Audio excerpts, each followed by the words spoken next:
Good morning students, welcome to scholars public school Jaora. Here is Hemant और हम लोग class 11th के लिए केमिस्ट्री पढ़ रहे हैं। अब मैंने आपको फर्स्ट लेक्चर में एंशिएंट इंडिया के अंदर केमिस्ट्री की इम्पोर्टेंस काफ़ी अच्छे से बताई थी। आई होप आपको इससे केमिस्ट्री के अंदर थोड़ा इंटरेस्ट बंधा होगा और हम आगे भी ऐसे प्रयास करते रहेंगे जिससे आपको स्टडी से ज़्यादा लगाव हो पाए। हम लोग आज के चैप्टर जो कि है हमारा some basic concept of chemistry. Basic concept यानी जो भी कॉन्सेप्ट हमें हमेशा यूज़फुल रहे। जैसे आप कोई भी एक मान लीजिए आपको एक घर बनाना है तो घर में एक फाउंडेशन मजबूत होना बहुत ज़्यादा इम्पोर्टेंट है। ये जो चैप्टर है ये हमारी फाउंडेशन के लिए बहुत इम्पोर्टेंट है। केमिस्ट्री कि अगर आपको बेसिक्स अच्छे से क्लियर होंगे तो आप इजीली केमिस्ट्री में अच्छा स्कोर कर पाएंगे फर्दर एग्ज़ाम्स में। शुरू करते हैं हम हमारा लेक्चर। मैंने आपको अच्छे से बता दिया था डेवलपमेंट ऑफ केमिस्ट्री के बारे में जो कि एंशिएंट इंडिया में थी। हमारे आगे क्वेश्चन बना था कि जो ये केमिस्ट्री है इसके अंदर बेसिक से हम शुरू करें। बेसिक से हम अगर शुरू करते हैं तो हम देखेंगे हमारे आगे मैटर के बारे में। ठीक है, यहाँ पर एक टर्म लिखी हुई है हमारे आगे, मैटर। अब what does mean by matter, आपको यहाँ से एक ज़ीरो से अगर हम शुरू करें तो सबसे पहले चीज़ जो भी पढ़ेंगे हम मैटर पढ़ेंगे। तो ठीक है, मैटर क्या होता है? Anything that possess mass, volume and occupy space. आप तीन चीज़ें याद रखेंगे, मास, वॉल्यूम एंड ऑक्यूपाई स्पेस। अब इसका मतलब क्या हुआ? हम जो आसपास हमारा पूरा यूनिवर्स हम देख रहे हैं it is composed of by matter. Example मैं आपको अच्छे से बताता हूँ। आप लोगों ने पंच तत्व के बारे में सुना होगा। पंच तत्व यानी कि मैं यहाँ लिख देता हूँ आपके लिए, पंच तत्व। इसका मतलब क्या? यानी कि ये जो हमारी धरती बनी हुई है ये 5 चीज़ों से मिलके बनी हुई है। उन्हें हम नाम देंगे धरती, वायु, जल, आकाश और अग्नि।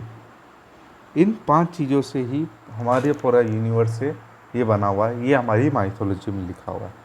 सेम चीज़ हमारे साथ यहाँ हो रही है कि ये जो भी ये दुनिया है हमारे आगे, हमारी बुक, पेंसिल, बड़े बड़े क्लाउड्स, स्टार्स, जहाँ तक कि छोटी से छोटा आपका वाटर का ड्रॉपलेट, एक छोटा सा वाटर का ड्रॉपलेट भी एक मास कंटेन अपने साथ करता है। जो मास कंटेन कर रहा है यानी कि कुछ ना कुछ उसने एक मास है, उसके अंदर कुछ ना कुछ पार्टिकल्स हैं जो कि उसको कंपोज कर रहे हैं। साथ ही साथ वो क्या है, एक वो हमारे साथ हम बोल सकते हैं कि उसमें उसकी एक वॉल्यूम भी, यानी कि उसने एक जगह भी अपने घेर रखी है।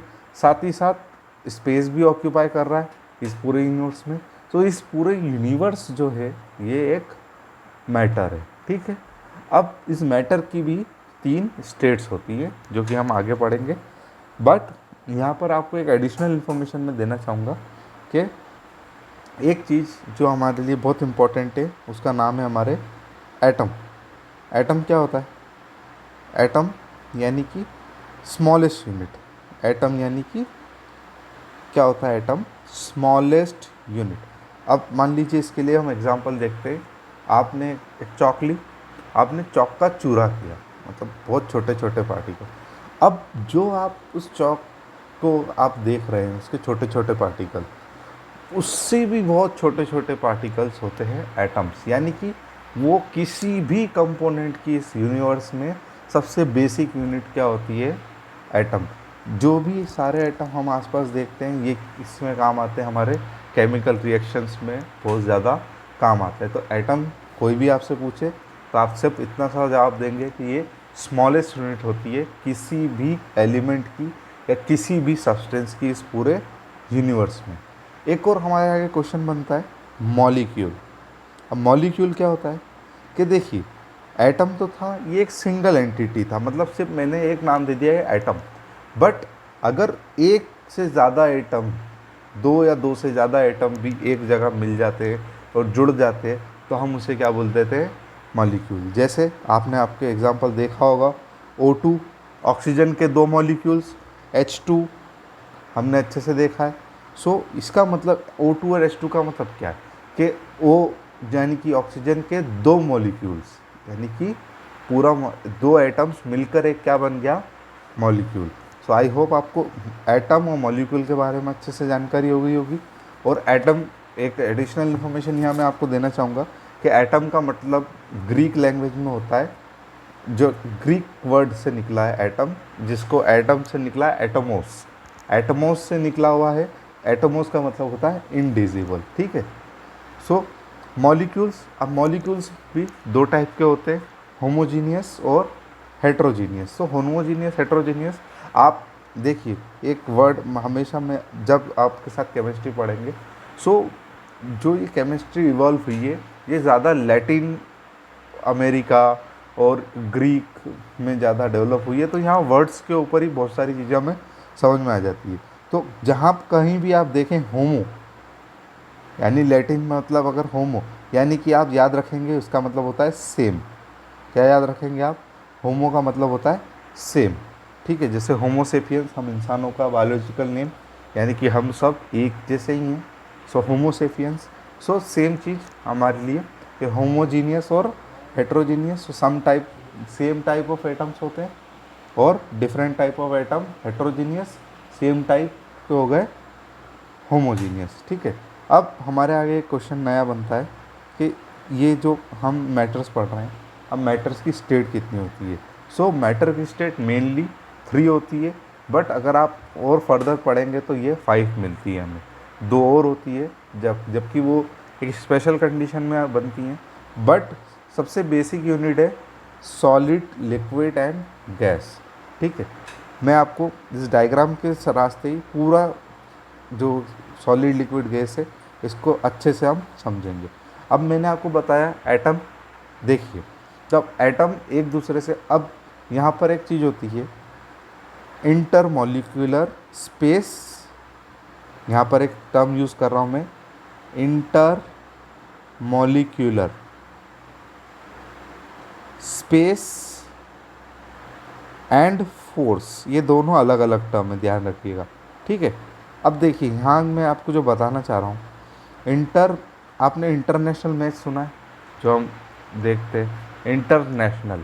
अब इंटरनेशनल का मतलब क्या होता है, कोई भी दो नेशनल्स यानी कि दो कंट्रीज़ अगर कोई मैच खेल रही है, यानी कि वो क्या हो गया, इंटरनेशनल। तो सेम यहाँ है कि अगर दो मॉलिक्यूल्स एक दूसरे से जुड़ रहे हैं तो वो क्या हो जाएंगे, इंटर मॉलिक्यूल्स। इतनी बात अच्छे से समझ में आई।